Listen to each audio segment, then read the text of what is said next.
નમસ્કાર મિત્રો, વિડીયોમાં તમારું સ્વાગત છે। તો મિત્રો, સુરતમાં એક જ પરિવારના 4 સભ્યોના મૃતદેહ મળી આવતા ખળભળાટ મચી ગયો છે।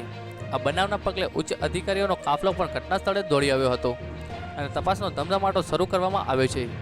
ચારેય લોકોએ આપઘાત કર્યો છે કે પછી અન્ય કોઈ કારણ છે તે જાણવા માટે એફએસએલની ટીમ પણ બોલાવવામાં આવી છે। મળતી માહિતી અનુસાર સુરત શહેરના જહાંગીરપુર વિસ્તારમાં આવેલી રાજન રેસિડેન્સીમાં 5મા માળે ફ્લેટમાં 4 લોકોના મૃતદેહ મળી આવ્યા હતા। એક જ પરિવારના 4 સભ્યો રાતે સૂયા બાદ શંકાસ્પદ મોત થયા હોવાનું સામે આવ્યું છે। મોત પાછળનું સાચું કારણ હજુ બહાર નથી આવ્યું। સૂત્રોના જણાવ્યા અનુસાર ચારેય લોકો રાત્રે જમ્યા પછી સવારે ઉઠ્યા જ નથી। ચારેય રાત્રે પૂરી અને કેરીનો રસ આરોગ્યો હતો। ચારેયના મોત હાલ શંકાસ્પદ પદ માનવામાં આવી રહ્યા છે। ફૂડ પોઈઝનિંગની પણ શક્યતા વ્યક્ત કરાઈ રહી છે। એસીપી આરપી ઝાલાએ જણાવ્યું હતું કે આ ચારેય લોકોના મૃતદેહ કેવી રીતે થયું તેની હાલ કોઈ માહિતી મળી નથી। મૃતકનો દીકરો બાજુમાં જ રહે છે।